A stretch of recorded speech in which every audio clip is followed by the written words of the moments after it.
If you hold up too many mirrors to a woman that's not ready for that type of leadership, women who may have issues with their own father, and they attach that to any masculine energy that comes along, doing their best to guide. Hey, you want to think about doing it like this, not dictating. I'm not talking about that forceful daddy energy. I'm talking about effective, balanced, healthy. If we're going to be a soulmate to a woman, we have to take on that role, not to the degree where it's going to cause you grief as a man because she's not allowing you to play that part of your position. But it is part of our responsibility in being able to make some of those suggestions that may make her self-reflect, see flaws, imbalances, or missteps in her actions. What's going on, ladies and gentlemen? Welcome back to the channel. I am your host, Dutch the Creator, and this is episode 25, baby. We just turned 25 on this podcast. People, give me a round of applause in the comment section. We have made it to number 25 right here on the show, and I appreciate you guys clicking on the video today. We're going to be talking about a very serious subject when it comes to our culture, and it's all about how black men and black women interact in and around each other. Stay tuned. Let's get this video started right now. All right, folks, like I said, we're going to be talking about the relationship between black women and black men. It is very volatile in this day and age. In 2024, as I record this video right now, social media is basically ruining our experience of each other. It's as if we hate each other right now, and it has a lot to do with the source of a lot of this animosity when it comes to black men and black women. Since the 90s, they've been having this debate on why does she look at him a certain way, why does he look at her a certain way. He thinks she's a 304, she thinks he's a no good son of a gun dog, just want to hit that and roll out and don't want to take care of his children, and they will not respect the masculine energy of that man because they never had that masculine energy from men, basically because majority of us grow up in a single mother household, and that's the end all be all. Like, she is the alpha and omega. I remember, rest in peace, my mama. She passed away of cancer in 2017. Rest in peace to her, but she was the end all be all. If I was worried about anything, and you know, I'm like, oh mom, I'm these bills, these creditors, they keep calling me. Oh my God, they just, it's overwhelming, mom. She's like, you know, forget about it. You ain't got it. It is what it is. And those words right there from my mother would just make everything okay. Like, I don't know if you guys experience that same comfort that you have from your mother. So at the end of the day, we as children grow up in these single mother homes, and we don't have that daddy energy. We don't have that masculine energy. We have something what you call a resentment towards the masculine energy, the resentment towards the daddy energy. And this guy right here is going to break it down and elaborate a little bit more on what I'm talking about. And I want you guys to go down in the comment section and tell me your experiences. Do you have a problem as a woman taking direction from a man, a masculine man, a man that's trying to stir you in the right direction based upon leadership?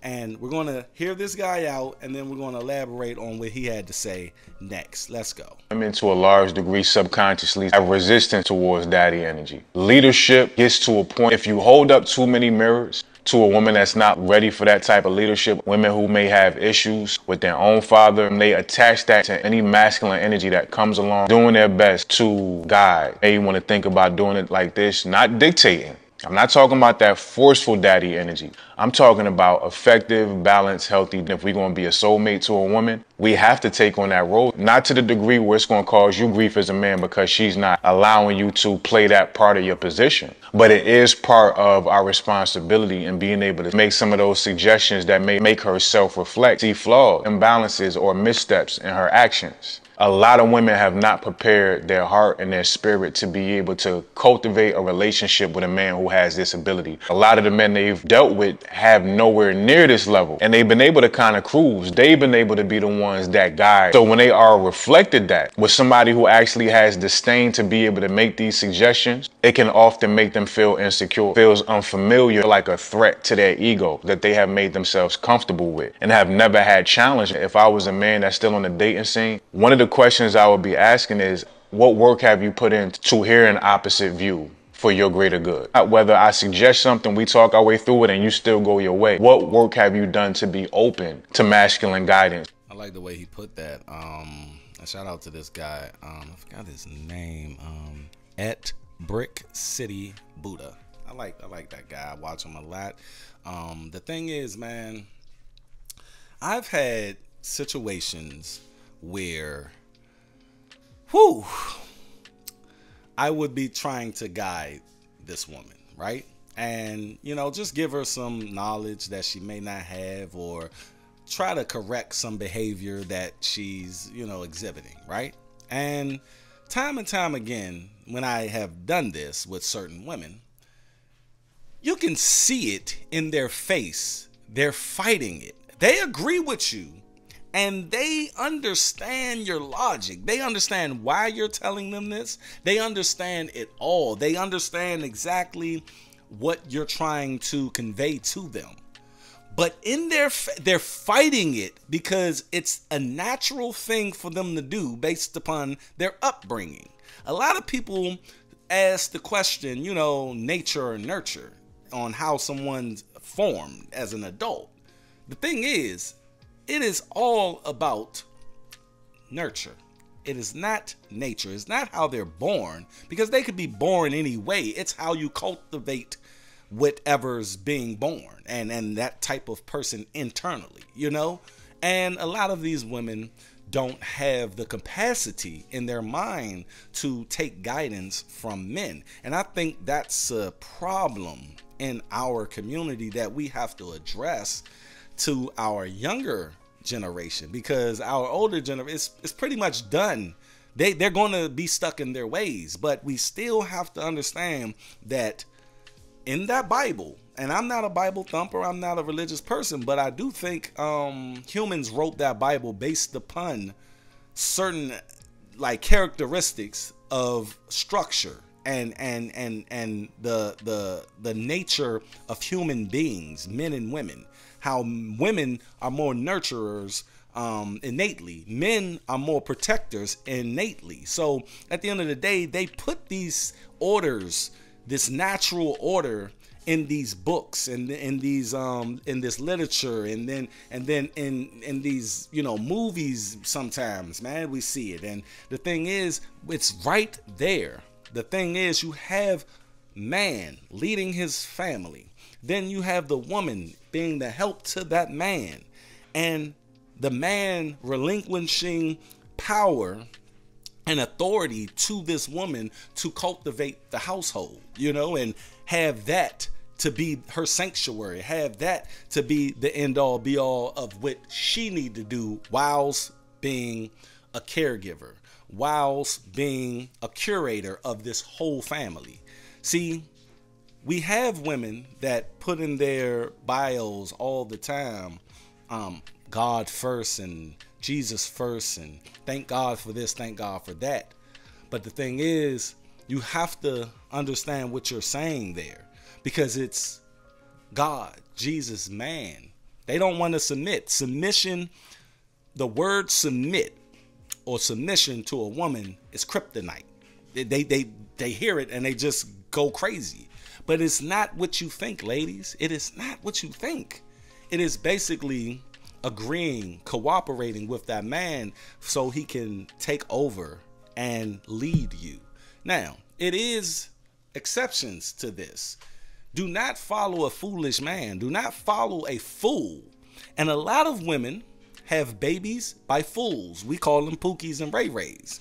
A lot of women have babies with these fools, and they follow these fools until they realize these fools are fools. The thing is, you should go out, Look for, and it's not going to be easy. I'm trying to tell you, just like the guy was saying, like they're not used to having that daddy energy, that authority figure in their lives to stir them in a certain manner. But you have to go find it. You have to go look for this. Just like any great diamond, you have to go and look for this in Africa. Go in the depths of Sierra Leone and go get that diamond, that one little piece, that gem. It's not going to be easy, but you got to put that work in. You can't just settle. And women are out here settling. And when you settle for foolishness, you're going to get nothing but foolishness. So I believe that we need to start teaching this young generation to basically change the behavior and mindset of how we look at our men. Start feeding our men. And I'm not talking about food, feeding them confidence, feeding them the ability to understand that what their role is in life is leadership, is protection, is creating an environment where everybody can thrive. Y'all go down in the comment section. Y'all give your opinions on this. Do you have women in your life that strictly just don't listen to you based upon something that they just grew up in? It ain't what you're telling them. It's just like I said with them women. I see it in if they fight it. They fight it. They will fight you until they can't no more. Until you make that point where they like, all right, you got it. But it took me all of these hills and mountains to get to, and it shouldn't take that long.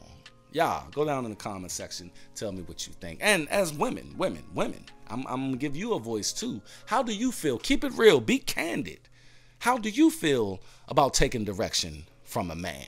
Y'all, let me know in the comment section. Appreciate you guys coming to the video. If you're finding my channel for the very first time, please make sure you hit that like button and subscribe and hit that notification so you can get some of these videos that just popped up on the screen. They will be on your timeline. That's all I got. I will holler at you guys on the next one, baby. Y'all be safe. Keep it real.